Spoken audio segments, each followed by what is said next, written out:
Hola, soy Alejandro y este es el séptimo capítulo que dedicamos en Sinopsis a hablar de la celiaquía y de momento va a ser el último.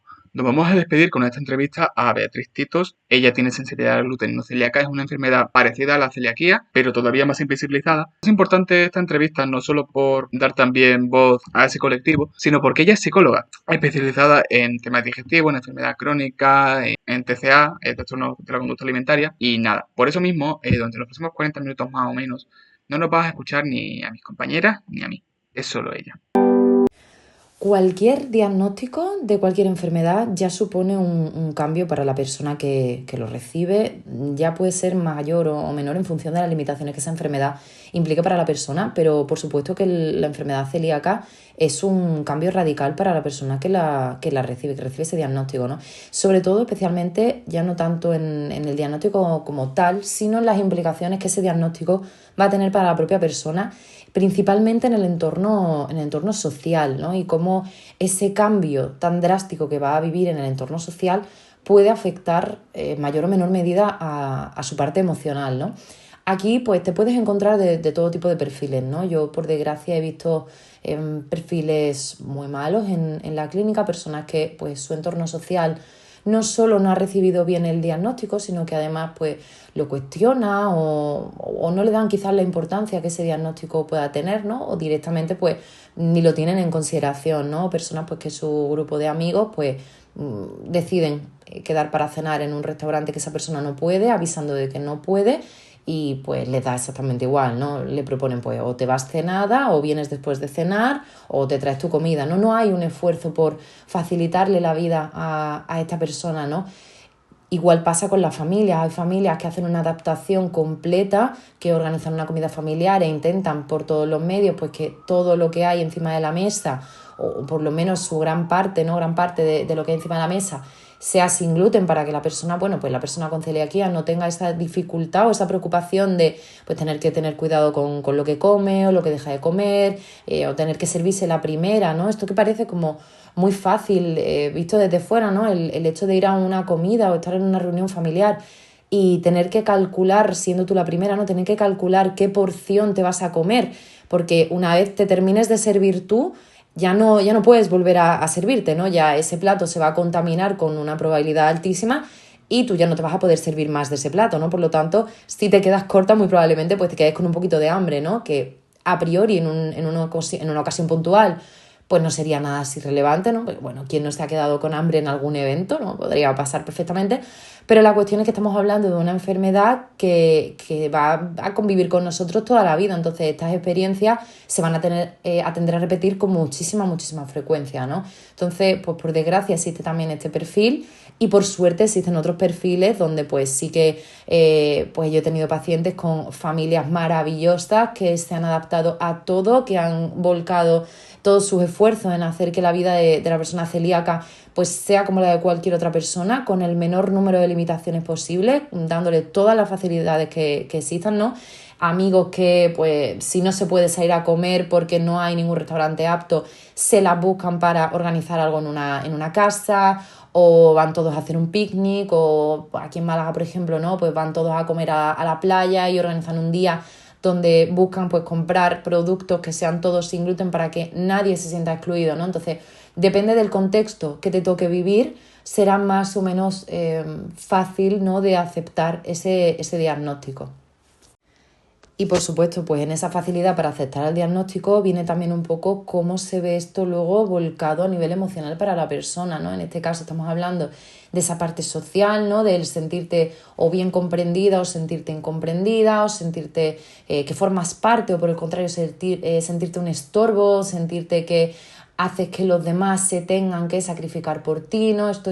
Yo lo veo muchísimo en la consulta, sobre todo cuando hay personas que están recién diagnosticadas, que pues se sienten una carga y se sienten pues cuando tienen que elegir restaurante, ¿no? Que eso que surge mucho en los grupos de amigos y en las familias de, bueno, elige tú que eres la persona celíaca, elige tú y nos adaptamos y vamos, ¿no? Claro, esto que sí que es verdad que para la familia o para los amigos pues puede sonar como algo súper bueno, ¿no? En realidad es muy fácil para la persona celíaca pues que te den las riendas, ¿no?, de elegir a qué sitio vas.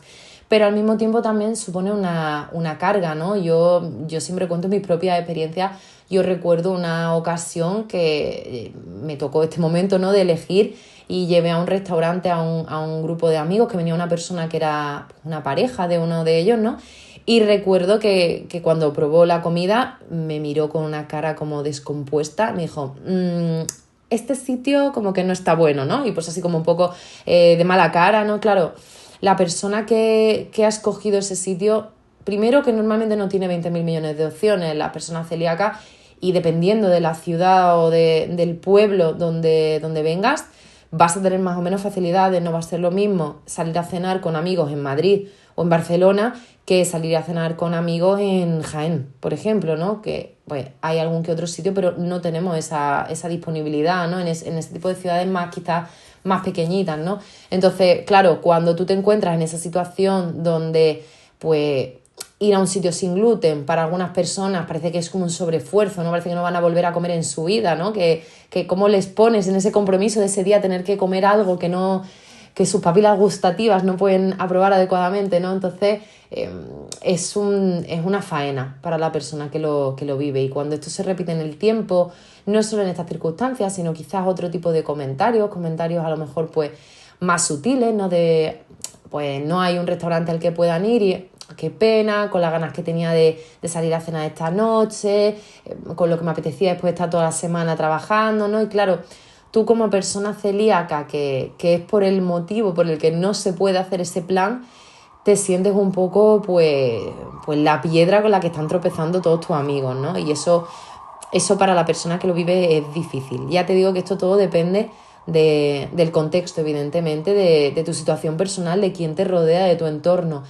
Y también es una forma en la que puedes ayudarte de esta situación para darte cuenta del entorno que te rodea, ¿no? Si a tu alrededor tienes personas que suman, personas que comprenden, que tienen empatía, que validan cómo te sientes, que entienden tu enfermedad, o aunque no la entiendan, pero hacen el esfuerzo por entenderla, también el diagnóstico nos sirve un poco, por desgracia, de filtro, y nos pone también muchas veces en el compromiso de darnos cuenta de que quizás tenemos que tomar decisiones con respecto a nuestro entorno social que si no hubiera sido por el diagnóstico, pues quizás hubieran pasado por alto, ¿no? No nos hubiéramos dado cuenta de que quizás esas personas pues no son personas que aporten, ¿no?, a la relación, sino más bien personas que restan, ¿no? Y claro, todo esto que pasa, pues que al final pues la persona que padece este diagnóstico pues desarrolla pues síntomas depresivos, síntomas de carácter ansioso, al final ya no solo por la parte social, como decíamos, sino que al final llegar al diagnóstico de enfermedad celíaca ahora es un poco más sencillo, y voy a entrecomillar mucho el sencillo, ¿vale? Porque evidentemente sigue sin ser fácil, pero hoy en día se habla más, se escucha más, hay más información, también hay más ruido en redes sociales sobre esta enfermedad, aunque todavía parece que hay bastante confusión en torno a ella, pero sí que es verdad que es un poquito, parece como más fácil llegar al diagnóstico que hace años, ¿no? Entonces, al final, un diagnóstico de celiaquía hay personas que les llega muy rápido, pero por norma general es un diagnóstico que esto es una enfermedad que puede brotar, por así decirlo, por multitud de síntomas diferentes y no necesariamente relacionados con el sistema digestivo. Es decir, tú puedes tener como mujer, por ejemplo, un problema a nivel hormonal, un problema a nivel menstruación, una menorrea, una ausencia de menstruación, y que nadie se le ocurra investigar si esto viene por una celiaquía no diagnosticada, ¿no? O por un problema en la piel o cualquier cosa que no sea ya del espectro digestivo, ¿no?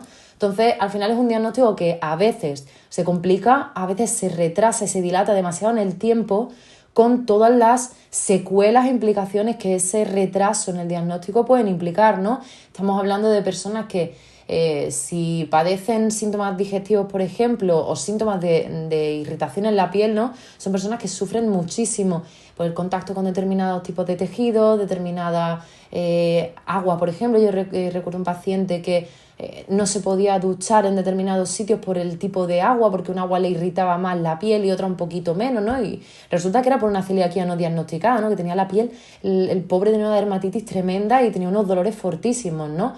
O la persona que sufre de problemas digestivos, que tiene que ir al baño constantemente, tiene descomposiciones estomacales muy fuertes, o simplemente pues una inflamación a nivel intestinal que es muy, muy dolorosa y que es muy incapacitante, ¿no? Entonces, al final para todas estas personas que conviven durante muchísimo tiempo esperando ese diagnóstico, van generando también experiencias desagradables en el contacto pues con las salidas sociales, con el medio, ¿no? Personas que desarrollan miedo a salir a comer fuera a restaurantes, porque claro, sin el diagnóstico ellos comen de todo, ¿no? Entonces tienen síntomas, tienen problemas a nivel intestinal que, pues, por norma general, pues son bastante molestos y bastante desagradables, ¿no? Entonces, como no saben qué es lo que les provoca el dolor, qué es lo que les hace daño, siguen un poco, pues con la pregunta de no sé qué es lo que me pasa, no cambio mi vida porque no sé realmente dónde hacer el cambio, ¿no? Y al final, pues, van arrastrando toda esa sintomatología. Entonces desarrollan fobias a salir a comer fuera, miedos a ir a lugares públicos con mucha gente, como conciertos, como el cine, como centros comerciales, miedo a estar en espacios donde no hay un baño accesible, ¿no? Por ejemplo, el ir a la playa, ir a determinados tipos de playas donde no hay un chiringuito cerca o donde no hay un puesto con baños públicos. Hay personas que desarrollan un miedo atroz a estas situaciones y cada vez se van recluyendo más y más y más en casa, con lo que eso implica a nivel emocional, ¿no? Por eso decía podemos empezar incluso con síntomas de ansiedad y acabar con un trastorno depresivo grave por todas las implicaciones que esto tiene, ¿no? Y luego también depende mucho de si esto se diagnostica en niños, en adultos, en adolescentes. Depende muchísimo. Yo te diría que cada persona, ya no solo por la edad, sino cada persona. Es decir, al final nosotros, como te decía al principio, depende del entorno, depende de nuestro contexto, lo podemos tener más fácil o más difícil a la hora de aceptar una enfermedad y a la hora de adaptarnos a ella, ¿no? No tanto por la edad en sí misma, sino por el entorno.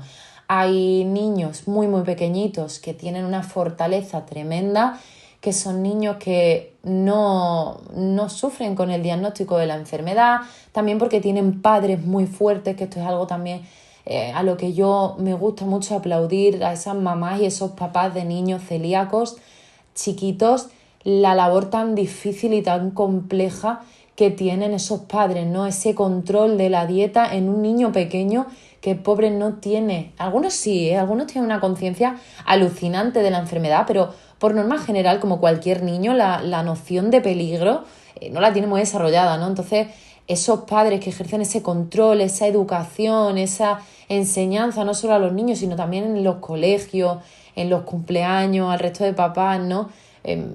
Y cómo sufren también ellos al ver a sus hijos que no pueden participar pues de manera normal en todas las actividades como el resto de niños, ¿no? Tener que decirle a tu niño pequeñito, es que no te quiero poner una edad, pero imagínate un niño de 5 o 6 añitos, 6 7 en un cumpleaños donde se reparten chucherías o se reparte tarta, ¿no? Y tener que decirle a tu hijo, no, tú no, cariño, tú no puedes comer como el resto de niños, ¿no? Tú tienes que tener tu comida especial. Aunque tú como padre le lleves una tarta 20 veces más apetecible o le lleves 2 bolsas de gominola, ¿no? Pero ya le estás señalando como que no forma parte, ¿no? Que es diferente.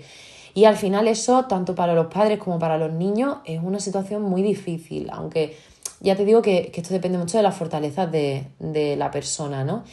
La adolescencia quizás yo diría que quizás es el peor momento, ¿no? Es ese momento en el que se está conformando la identidad y la personalidad de cada uno de los individuos, ¿no? Y es en el momento en el que nadie quiere sentirse diferente, nadie quiere ser el que llama la atención, bueno, el que marca la diferencia, ¿no? Y en este caso, al final, la persona que es celíaca, pues tiene limitaciones que otros chavales de su edad no van a tener, ¿no? No puede ir a cualquier sitio a comer, no puede comer de cualquier cosa. Si se organiza aquí, por ejemplo, yo te puedo hablar de la experiencia en Málaga. Aquí yo recuerdo en mi época jovencita, que yo no tenía el diagnóstico todavía y no había desarrollado todavía enfermedad. Yo recuerdo pues barbacoas que se organizaban, ¿no? Con todos los amigos en las zonas de la playa, que tenían barbacoas así disponibles para uso del ciudadano, ¿no? Y recuerdo pues todos los amigos allí haciendo barbacoa, con las hamburguesas, los panes, tal cual. Mis recuerdos de esa adolescencia probablemente serían muy diferentes si yo hubiera tenido la enfermedad en aquella época, ¿no? Porque pues ya la contaminación cruzada ya pone patas arriba todo lo fácil de una barbacoa, ¿no? todo carne, no, pero también hay pan, ¿no? Esto ya no es tan sencillo, ¿no? Y probablemente mis recuerdos serían muy, muy diferentes de aquella época. ¿Y la edad adulta? Bueno, la edad adulta también tiene sus complicaciones, como cualquier otra. Nos encontramos con escenarios muy diferentes, es decir, la edad adulta ya se ha desarrollado esa personalidad, ¿no? Ya hemos desarrollado también más habilidades sociales, que quizá en la adolescencia estamos todavía en construcción. Tenemos más fortalezas también a la hora de si alguien pues, nos señala, aunque ya te digo que yo en consulta veo también que hay todavía muchas habilidades sociales, ¿no? Y habilidades de defensa que tenemos que desarrollar, ¿no? Para protegernos, para defendernos, ¿no? Cuando alguien hace algún comentario, ¿no? Pues de cómo pues un restaurante que está malo porque es sin gluten, una comida que está mala que es sin gluten, o qué rollo, hay que hacer el esfuerzo por una sola persona, ¿no? Al final es un proceso de fortalecimiento de la persona. Yo siempre digo que para tú poder estar tranquilo con tu enfermedad y con tu diagnóstico, tú te tienes que hacer fuerte con tu diagnóstico, te tienes que empoderar y hacerte dueño de tu diagnóstico, porque si tú no te defiendes a ti misma y no te proteges a ti misma, no va a venir nadie a defenderte y a protegerte, ¿no? Entonces, cuando alguien juzgue, alguien señale o alguien critique, ¿no? Ese diagnóstico, especialmente en la edad adulta, que ya hemos tenido un poquito más de oportunidad para desarrollar esas habilidades, tenemos que intentar protegernos y tenemos que intentar hacernos fuertes y defendernos, porque no estamos haciendo una elección, ¿no? Estamos conviviendo con una enfermedad. Yo tengo muchos pacientes que me lo comparan con el veganismo o el vegetarianismo, que por supuesto tienen toda la validez y toda la aceptación posible, porque al final no deja de ser una decisión ética y moral totalmente válida, pero muchas personas pues lo cuestionan en el sentido de que no deja de ser una elección, ¿no? Claro, esto no es una elección, esto es una enfermedad, ¿no? Entonces, cuando te cuestionan una enfermedad, es duro, es difícil porque por mucho que tú quisieras, por mucho que tú quisieras formar parte, ¿no? de la norma, no va a ser posible, no vas a poder. Y luego en esa propia incomprensión, ¿no? Pues es cuando nos encontramos con que la celiaquía, por supuestísimo que es un problema social, es decir, parte también de esta dificultad para sentirte parte de la norma o para poder participar como el resto de personas, ¿no? Es justamente que nos encontramos que hay todavía muchísimo desconocimiento sobre la enfermedad, muchísima incomprensión últimamente con el desarrollo de las redes sociales, muchísimo odio, muchísimo machaque a las personas celíacas. Hay cada comentario en redes sociales, cada vez que alguien pues se queja de que un restaurante que se ofrece sin gluten pues tiene trazas, ¿no? De comentarios de pues no salgas a la calle, quédate en tu casa, siempre poniendo pegas, que tiquismiquis soy, etcétera, etcétera. Claro, tú como una persona que sabes que esto es una enfermedad, que no es algo que tú elijas, que no es algo que puedas guardar durante unos días, decir, bueno, mira, pues hoy durante 3 o 4 días no voy a ser celíaca y voy a aprovechar la experiencia al máximo. No, esto no funciona así. Tú eres celíaca y te tienes que aguantar con la enfermedad hasta los restos, ¿no? Entonces, claro, cuando te encuentras con esa incomprensión, con esa incomprensión también del mundo, como decimos, del mundo de la hostelería, ¿no? Parece que un reclamo increíble para el marketing y para la publicidad, con decir que un restaurante tiene opciones sin gluten, ¿no? Pero luego en realidad no es sin gluten, es decir, sí, tenemos pan sin gluten, ya, pero el pan sin gluten no hace que un restaurante sea sin gluten, ¿no? ¿Qué pasa? Va a estar contaminado todo, voy a ir y me voy a poner mala, voy a estar vomitando 3 semanas, ¿no? Entonces hay como mucho reclamo en decir que soy sin gluten, pero cero responsabilidad social. Y eso me parece algo horrible y algo que debería de cambiar en los próximos años, ¿no? Que no exista la posibilidad de que tú te puedas ofertar como cadena de restauración sin gluten y que luego tengas toda la cocina llena de trazas por todas partes, porque si hay trazas, pues no es sin gluten, es que es así, es simple. Lo que puedes decir es sin trigo, es sin centeno, es sin lo que tú quieras, pero no puedes decir que algo es sin gluten porque lleva gluten, efectivamente, hay trazas, por lo tanto está contaminado y por lo tanto para las personas que realmente son las que tienen que seguir una alimentación sin gluten, son las personas que no van a poder consumir en ese restaurante, ¿no? Entonces, bueno, sí que considero que esto es algo que a nivel social todavía se tiene que machacar mucho, que trabajar mucho. De hecho, es también parte de la labor que hacemos a nivel divulgación, ¿no? Yo me dedico profesionalmente a la psicología con este tipo de colectivos, ¿no? Con personas con enfermedad autoinmune, enfermedad crónica, ¿no? Y en ello entran las personas con enfermedad celíaca. Pero aparte también me gusta mucho la función de la divulgación, ¿no? Que no influencer ni creadora de contenido, sino un punto divulgativo, ¿no? Donde utilicemos las redes justamente pues para denunciar todo este tipo de pues, abusos, ¿no? Porque no deja de ser un abuso de la confianza de las personas que ven que una oferta sin gluten, van confiadas a ese restaurante, comen y salen malas, malísimas, tremendas y durante semanas con vómitos, con diarrea, ¿no? Entonces, me parece que todavía hay que darle un giro de tuerca a todo esto, ¿no? Y seguir un poco con la concienciación, que al final, pues como digo, es lo que intentamos hacer desde la divulgación, ¿no? El concienciar no solo a las personas recién diagnosticadas, sino al final a todas las personas y todo el entorno, ¿no? Porque la celiaquía no es solo una enfermedad que tenga la persona que la padece, sino que no deja de ser un problema estructural y un problema a nivel social, ¿no? Y cuando hablamos de estructural también, pues tenemos que hacer referencia a que es un tema económico, es decir, hoy en día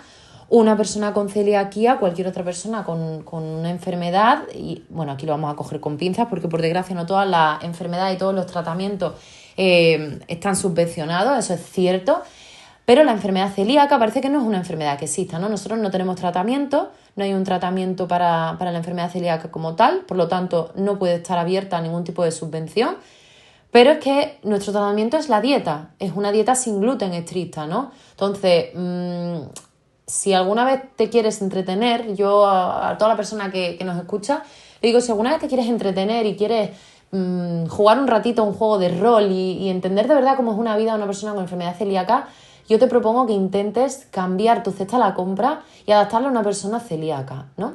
Y aquí es donde vuelve a entrar otra vez la incomprensión social, ¿no? De que dicen, bueno, pero es que tú no tienes que comer pasta, no tienes por qué comer pan, no tienes por qué comer dulce, magdalena, bollo, que es donde está lo caro, ¿no? Come comida natural, entre comillas, ¿no?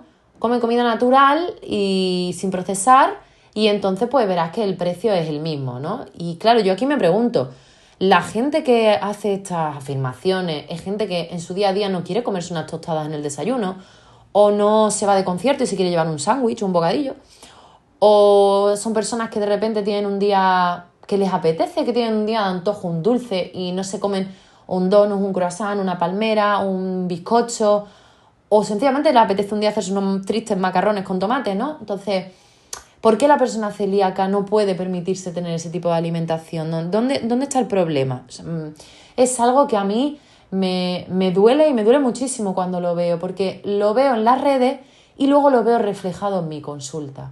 Y veo personas que hacen un esfuerzo muy grande por llevar alimentación sin gluten, personas que hacen un esfuerzo muy grande por, pues mira, la palabra es por molestar, por desgracia, molestar lo menos posible a su entorno, cocinan sin gluten y con gluten para que las personas no lo noten o para ahorrar más dinero, ¿no? Porque lo fácil para una familia de 4 o 5 individuos, lo fácil sería que todo fuera sin gluten, ¿no? Comprar macarrones sin gluten para todo el mundo, pan sin gluten para todo el mundo. Pero claro, cuando un paquete de pan sin gluten te cuesta 4 euros y llevas 5 rebanadas de pan,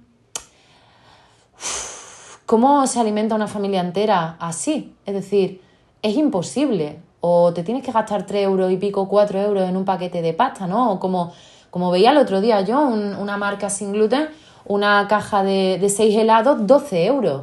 12 euros. Es decir, somos personas con una economía como cualquier persona del mundo, ¿no? Y que también hace su esfuerzo por llegar a fin de mes y poder pagar el resto de cosas. Entonces, me parece que todavía hay que darle mucha vuelta a cómo la enfermedad celíaca trasciende más allá de lo que es los síntomas, ¿no? Y cómo trasciende a la afección social, a la afección económica, a la afección también de la identidad, ¿no? Porque al final, cuando todo en tu vida es complejo por la enfermedad, es muy difícil que la enfermedad no se convierta en algo que sea parte de tu identidad, ¿no? En algo que hable de ti, ¿no? Cuando tú eres la rara, la única que come sin gluten, ¿no? Y eso gira, eso centra todo lo que viene a ser la conversación, ¿no? Es que es difícil no sentirte identificada, ¿no? Entonces eso es un trabajo que yo, por ejemplo, hago muchísimo en consulta, el desvincular la enfermedad como parte de la identidad. sí que es algo que te acompaña, pero tú eres muchas más cosas aparte de una persona celíaca, ¿no? Entonces, como te digo, la parte de la celiaquía trasciende muchísimo más de los síntomas, de cómo afecta luego a todas las áreas vitales de una persona. Entonces, creo que hay que todavía seguir haciendo mucho trabajo, especialmente de concienciación, de humanidad, de empatía y de aprender a escuchar a los demás y las necesidades de los demás, aunque no concuerden con las nuestras. Pero creo que ese punto es bastante importante. Lo bueno que es verdad que con el paso de los años, como decía al principio, ¿no? La enfermedad celíaca cada vez no es solo que se empieza a diagnosticar un poquito mejor, ¿no? Parece que hay profesionales de la salud que están en una constante actualización cada vez más y captan antes, ¿no? Esos síntomas que quizás en otros años pasados pasaban más desapercibidos, ¿no? Ahora pues parece que están despertando un poco más la curiosidad de los médicos y cada vez pues se llega antes al diagnóstico, por lo tanto se hace pasar menos dolores a la persona que lo sufre, ¿no? Y esto también pues al final sí que se ve reflejado en la consulta porque aunque es verdad que sigue siendo difícil el convivir con la celiaquía, pero es cierto y es una realidad que cada vez a nivel social es un poquito más sencillo, igual que hemos hecho una crítica antes.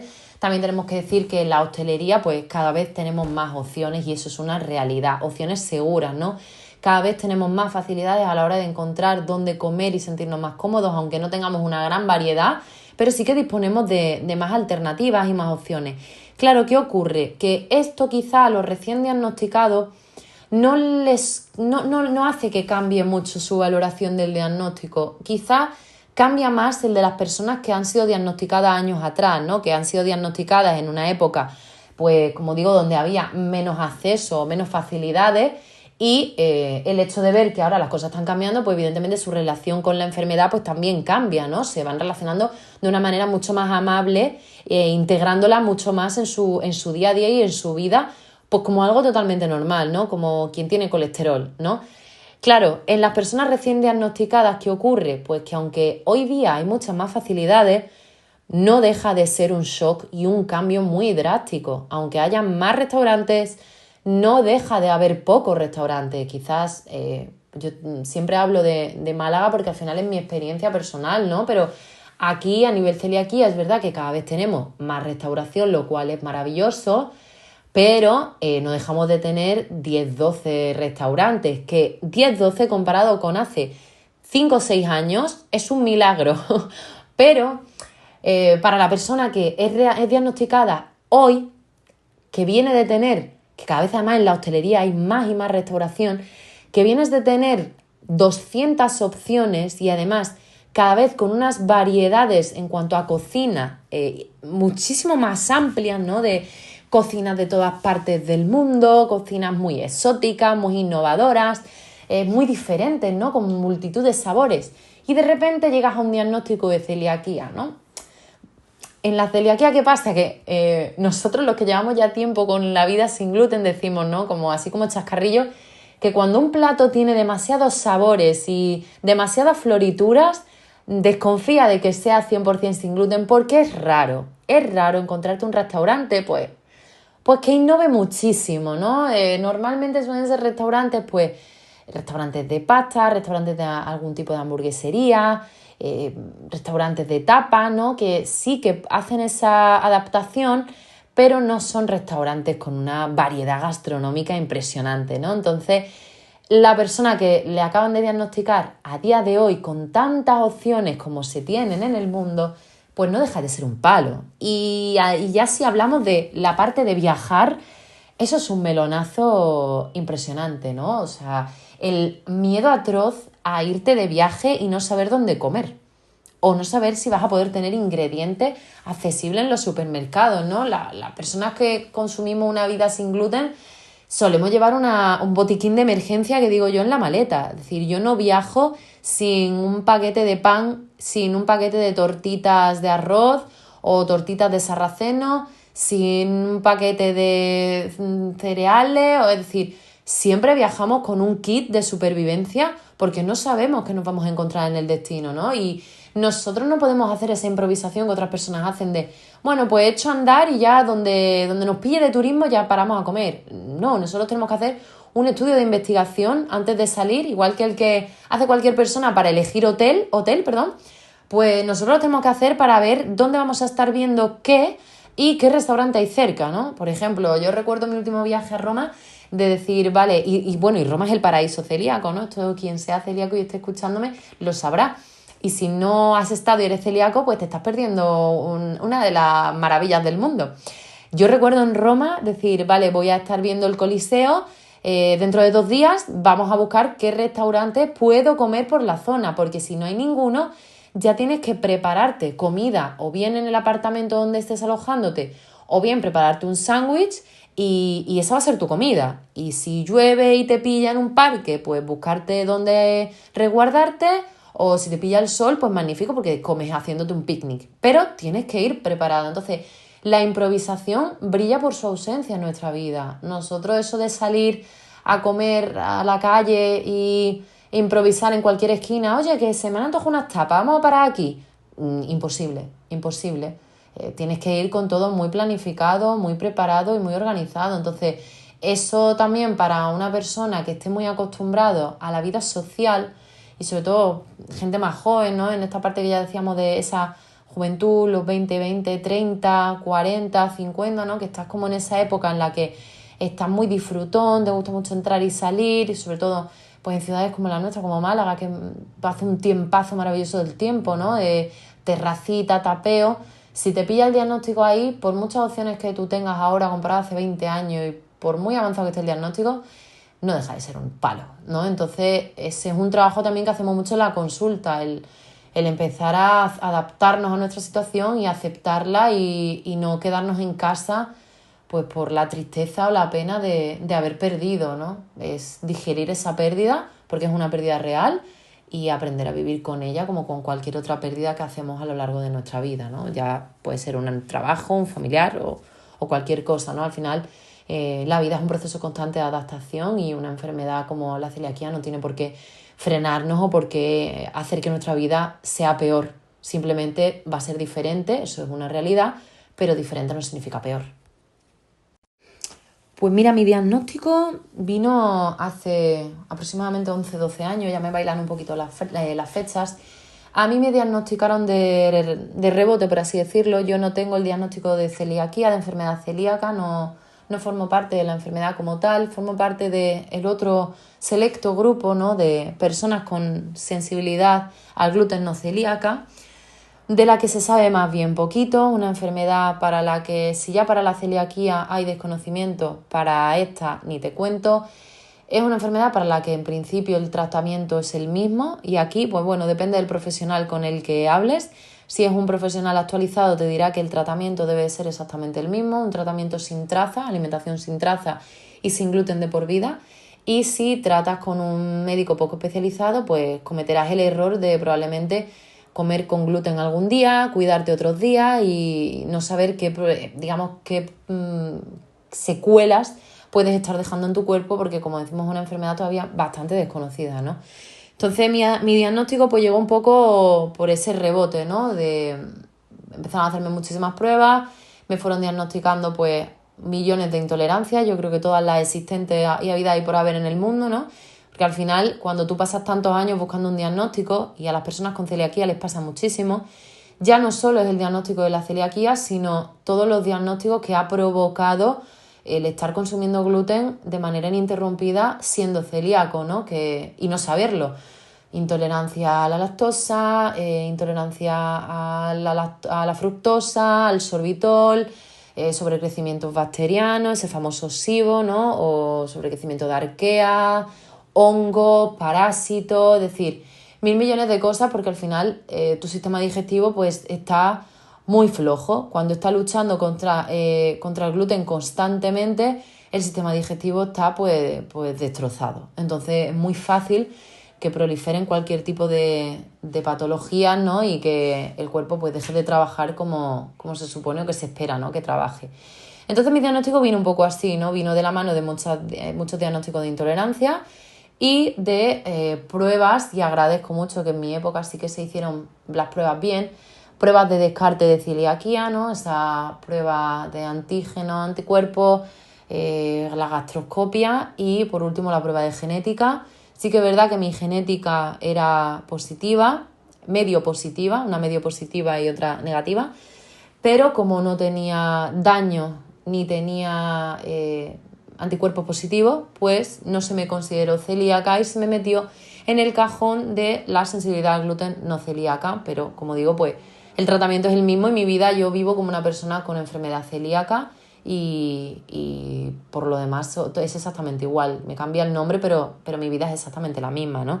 Entonces, eso también cuando yo empecé a vivir con esta problemática, además que no se escuchaba mucho hablar de la sensibilidad al gluten no celíaca, no sabía nada de la celiaquía, no tenía ni pajolera idea de dónde estaba el gluten, fue un poco caótico al principio y para mí fue un antes y un después entrar en redes porque tuve la suerte, la grandiosa y maravillosa suerte de encontrarme con maravillosas divulgadoras de celiaquía que les tengo un cariño enorme porque yo creo que para mí fueron mi salvación, a mí me salvaron la vida en aquel momento.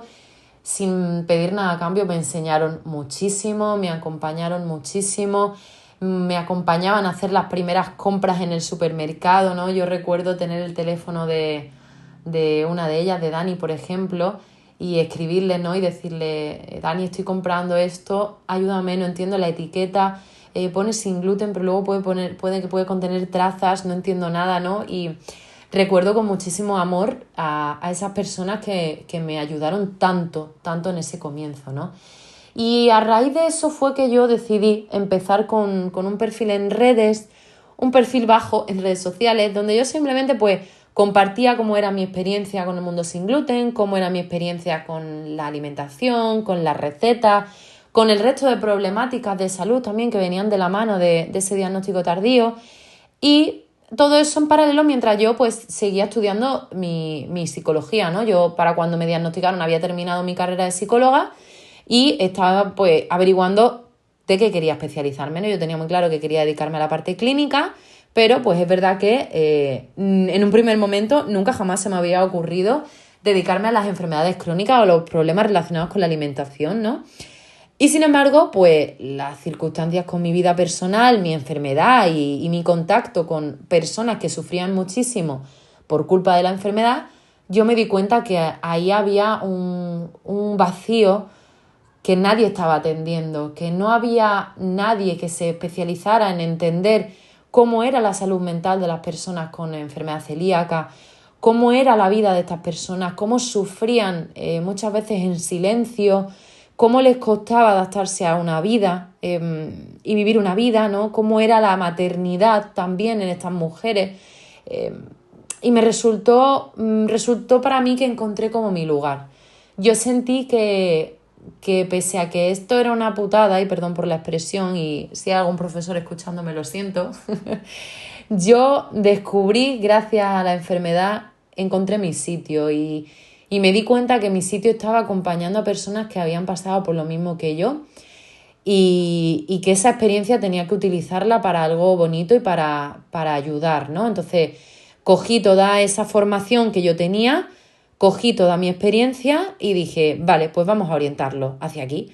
Y entonces pues ya me dediqué a full a estudiar, a informarme, a hacerme cursos de nutrición, nutrición especializada en digestivo, a leerme millones de artículos, a investigar, a estudiar ansiedad y depresión.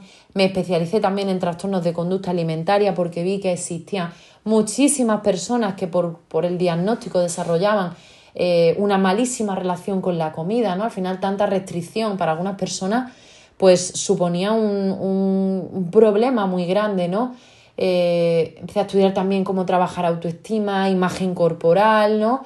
Y fue como el abrir de ojos, ¿no? Es decir, algo que fue muy malo, muy horrible y que lo recuerdo ahora pues con una época muy dolorosa de mi historia, pues acabó siendo pues la puerta de acceso a un futuro precioso, a un presente maravilloso por el que estoy muy agradecida y que también pues me trae a experiencias como esta, ¿no? En participar en ayudar a las nuevas generaciones de celíacos, ¿no? A pues hacer del mundo de una persona con esta enfermedad un mundo más fácil y un mundo muy bonito.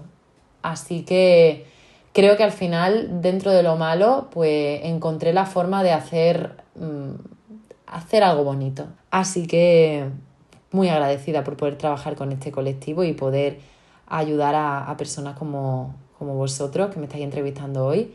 Así que solamente me queda daros las gracias también por ser altavoz, por permitirme a mí también ser altavoz, por dejarme llevar mi experiencia y mi formación y mis conocimientos a las personas que lo puedan necesitar, bien porque sean ellos mismos los que lo están pasando o sus personas cercanas, familiares. Y como último apunte de este agradecimiento también, decirle a todas aquellas personas que rodean a una persona con una enfermedad celíaca o con cualquier enfermedad crónica o con cualquier patología digestiva, que son más importantes de lo que creen en la enfermedad de esta persona y que un abrazo, un gesto de cariño, un comentario alegre, un comprarle una magdalena, un bizcocho a una persona celíaca y llevárselo como detalle, ¿no? Simplemente tenerle en consideración es lo mejor que puedes hacer por esta persona y es la mejor forma que tienes de ayudar a hacerla sentirse una más. Así que tienes un poder muy grande, exprímelo. Espero de verdad que durante estas últimas 7 semanas os hayamos hecho conocer lo que vivimos las personas con celiaquía, que no solo es no comer gluten o que por un poco de gluten sí que pasa. El mundo sin gluten es mucho más que estar pendiente de las etiquetas, es mucho más que no comer pan. Y esta era nuestra intención con este podcast. Nos despedimos por esta ocasión, Cristina Miguel, Cristina Luque, Claudia Ramírez y un servidor, Alejandro Morales.